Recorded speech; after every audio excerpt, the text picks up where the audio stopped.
শ্রীমদ্ ভাগবত গীতা অনুবাদ স্বামী রাম সুখদাস 12তম অধ্যায়ের 3 নম্বর শ্লোক।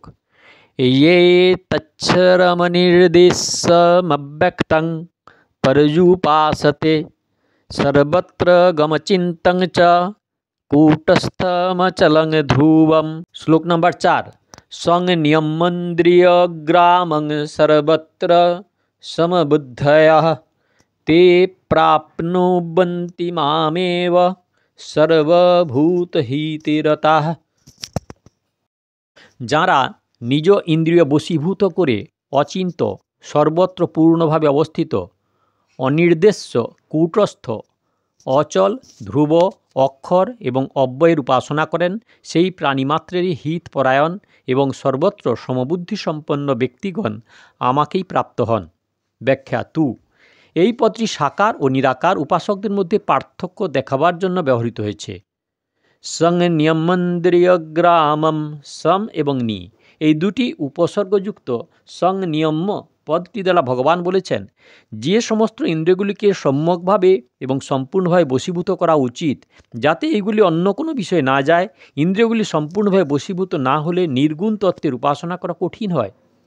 সগুণ উপাসনাতেও ধ্যানের বিষয় সগুণ ভগবান হয় ইন্দ্রিয়গুলি ভগবানে আকৃষ্ট হতে পারে, কারণ ভগবানের সগুণ এইরূপে ইন্দ্রিয়গুলি নিজ নিজ বিষয়ে প্রাপ্ত হয়। তাই সগুণ উপাসনাতে ইন্দ্রিয় সংযমের প্রয়োজনীয়তা থাকলেও তত বেশি থাকে না যত থাকে নির্গুণ উপাসনাতে। নির্গুণ উপাসনাতে চিন্তা করার কোনো আধার না থাকায় ইন্দ্রিয়গুলির সম্পূর্ণ সংযম করা না হলে, অর্থাৎ আসক্তি থাকলে বিষয়ের দিকে মন চলে যেতে পারে এবং বিষয় চিন্তা হতে থাকলে পতনও হতে পারে। সুতরাং নির্গুণ উপাসকদের সমস্ত ইন্দ্রিয়গুলি সম্পূর্ণভাবে বিষয় থেকে প্রত্যাহার করে নিজের বশে রাখা অত্যন্ত প্রয়োজন। ইন্দ্রিয়গুলিকে শুধু বাহ্যত বশ করলেই হবে না, প্রত্যুত্ত বিষয়ের প্রতি সাধকের হৃদয়েও কোনো প্রকার আসক্তি যেন না থাকে, কারণ যতক্ষণ বিষয়ে আসক্তি থাকে ততক্ষণ ব্রহ্মপ্রাপ্তি করা কঠিন হয়। গীতায় ইন্দ্রিয়গুলিকে বশ করার কথা নির্গুণ উপাসনা ও কর্মযোগে বিশেষ রূপে যতটা এসেছে, সগুণ উপাসনায় ততটা আসেনি। অচিন্তম, মন বুদ্ধির বিষয় না হয় অচিন্তম পদটি নির্গুণ নিরাকার ব্রহ্মের বাচক। কারণ মন বুদ্ধি প্রাকৃতিক কার্য হয়, সমগ্র প্রকৃতিকেও যখন নিজের অন্তর্গত করতে পারবে না, তাহলে তিনি সমগ্র প্রকৃতিরও অতীত সেই পরমাত্মাকে নিজের অন্তর্গত করতে কী করে পারবে? প্রাকৃতিক পদার্থ মাত্রই চিন্ত, অর্থাৎ মন বুদ্ধি আদির চিন্তনের বিষয়, কিন্তু পরমাত্মা প্রকৃতির অতীত হয়, চিন্তন নয়। প্রাকৃতিক অর্থাৎ মন বুদ্ধি আদির সহায়তা ব্যতি রেখে তার চিন্তন কিংবা বর্ণনা করাও যায় না। তাই পরমাত্মাকে স্বয়ং করণ নিরপেক্ষ জ্ঞান দ্বারা জানা সম্ভব। প্রকৃতির কার্য মন বুদ্ধি ইত্যাদি করণ সাপেক্ষ জ্ঞান দ্বারা নয়। সর্বত্র গম, সমস্ত দেশ কাল বস্তু এবং ব্যক্তিতে পরিপূর্ণরূপে থাকায় ব্রহ্ম সর্বত্র গম ব্যাপ্তিস্বরূপ হয়, তাকে সীমিত মন বুদ্ধি ইন্দ্রিয়াদির দ্বারা গ্রহণ করা যায় না। অনির্দেশ্যম, যাকে বাক্যের দ্বারা প্রকাশ করা যায় না, অর্থাৎ যিনি ভাষা বাণী ইত্যাদি বিষয় নন, তিনি অনির্দেশ্যম। নির্দেশ তারই করা সম্ভব যার জাতি গুণ ক্রিয়া এবং সম্পর্কের দ্বারা যুক্ত এবং দেশ কাল বস্তু এবং ব্যক্তির দ্বারা পরিব্যাপ্ত।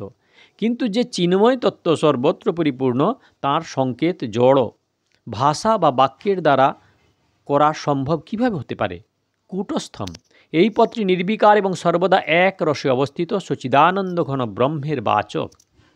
সমস্ত দেশ সমস্ত কাল সমস্ত বস্তু সমস্ত ব্যক্তি ইত্যাদিতে অবস্থান করলেও এটি স্বরূপত সর্বদা নির্বিকার এবং নির্লিপ্ত থাকে, এর কখনো বিন্দুমাত্র পরিবর্তন হয় না। তাই এটি কূটস্থ। কূটের উপর থেকে বিভিন্ন প্রকার গহনা অস্ত্রশস্ত্র বা জিনিসপত্র তৈয়ারি করা হলেও সেটি যেমন তেমনই থাকে। এইরূপ জগতের ভিন্ন ভিন্ন প্রাণী পদার্থের উৎপত্তি স্থিতি ও বিনাশ হতে থাকলেও পরমাত্মা সর্বদা একই প্রকার থাকেন। অচলম, এই পদটি সর্বতভাবে ক্রিয়াবর্জিত ব্রহ্মের বাচক। প্রকৃতি অচল এবং ব্রহ্ম অচলমান।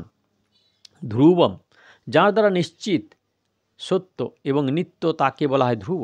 সচিদানন্দ ঘন ব্রহ্ম সত্তারূপে সর্বত্র বিদ্যমান হওয়ায় তাকে ধ্রুবম বলা হয়।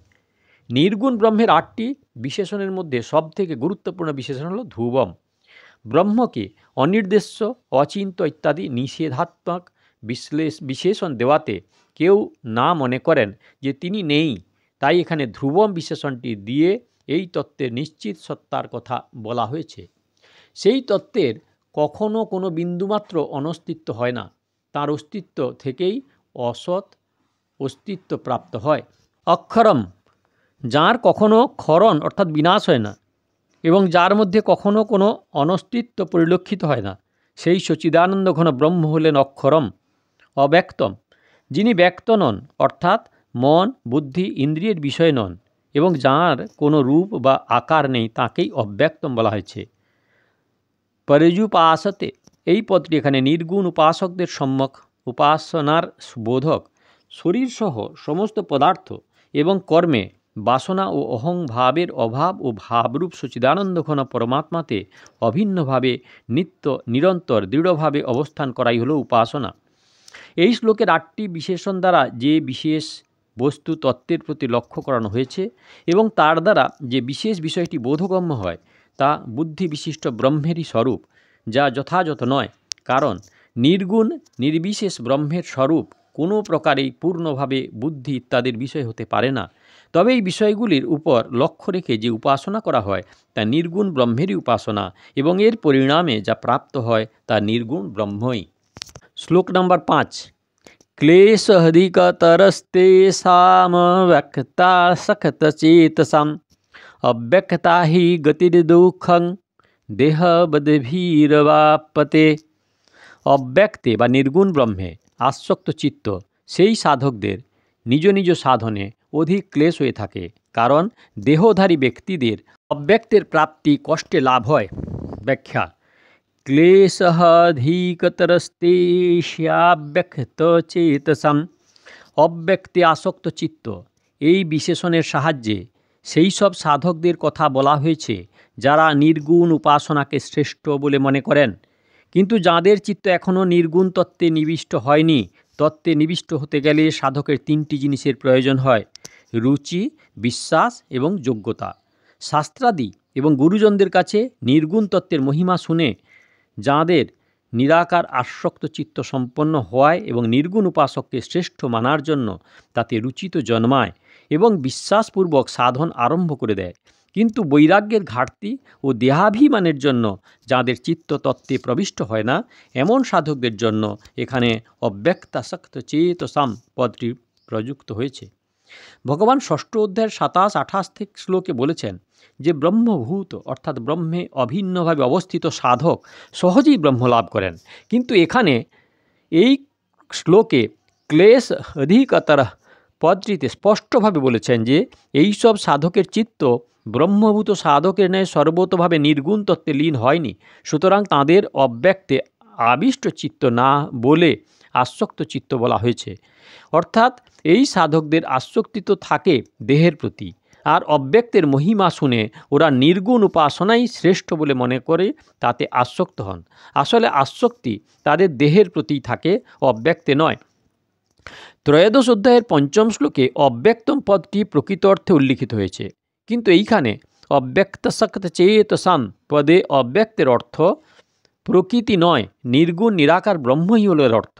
কারণ এই অধ্যায়ের 1ম শ্লোকে অর্জুন তাম পদ দ্বারা সগুণ সাকার স্বরূপের এবং অব্যক্তম পদ দ্বারা নির্গুণ নিরাকার স্বরূপের বিষয়ে প্রশ্ন করেছেন। উপাসনার বিষয় ও পরমাত্মাই হয়, প্রকৃতি নয়, কারণ প্রকৃতি ও প্রকৃতির কার্য পরিত্যাজ্য। তাই সেই প্রশ্নের উত্তরে ভগবান অব্যক্ত পদটি ব্যক্তরূপের বিপরীতে নির্গুণ নিরাকার স্বরূপের অর্থেই প্রয়োগ করেছেন।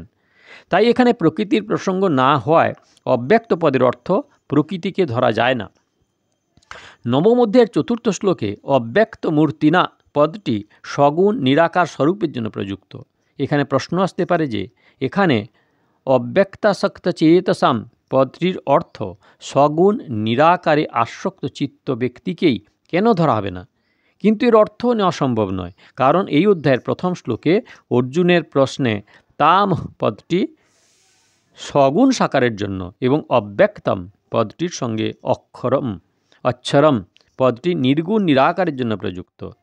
ব্রহ্ম কি?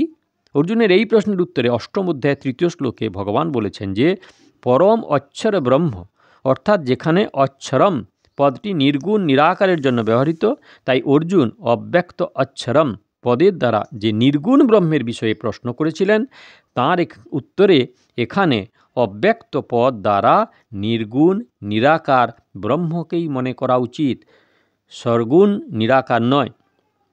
ক্লেশাধিকতর পদটির ভাব হলো যে যেসব সাধকের চিত্ত নির্গুণ তত্ত্বে লীন হয়নি সেই সব নির্গুণ উপাসকদের দেহাভিমানের জন্য তাদের সাধনায় বিশেষ ক্লেশ অর্থাৎ কষ্ট হয়। গৌণরূপে এই পদটির ভাব হলো যে সাধনার প্রারম্ভিক অবস্থা থেকে অন্তিম অবস্থা পর্যন্ত সকল নির্গুণ উপাসকদের সগুণ উপাসকদের থেকে বেশি ক্লেশ অর্থাৎ কষ্ট হয়। এ হলো 12তম অধ্যায়ের শ্লোক নাম্বার 3, 4, 5। দয়া করে সাবস্ক্রাইব করবেন, লাইক করবেন, শেয়ার করবেন। আর গীতার শুরু থেকে দেখতে হলে কাকন বাসুতে ক্লিক করে ভিডিও দেখুন। আর আগের ভিডিওর জন্য দয়া করে অপেক্ষা করুন।